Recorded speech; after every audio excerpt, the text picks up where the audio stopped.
Are you tired of wasting time on backlinks that don't boost your rankings? Learn how to find high-authority link opportunities using Semrush in under 5 minutes. First, I'll show you where to find Semrush's link-building tools.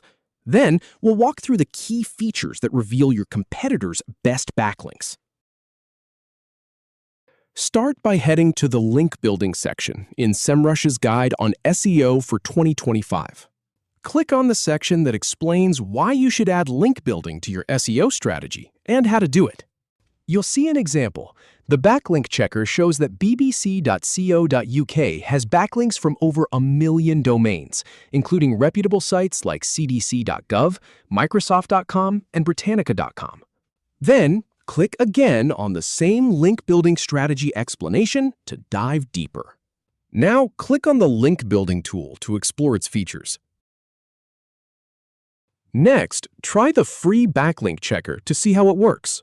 Click on What is Backlink to get a definition and context. Then, check out the section on strong backlinks and what they can do for your site. Click on Why use Semrush's backlink checker to understand its benefits.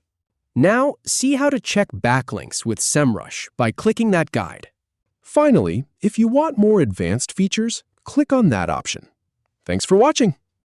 If you have any feedback or if any info is inaccurate, please leave a comment below. We'll do our best to answer or redo the video if needed. Thanks for watching.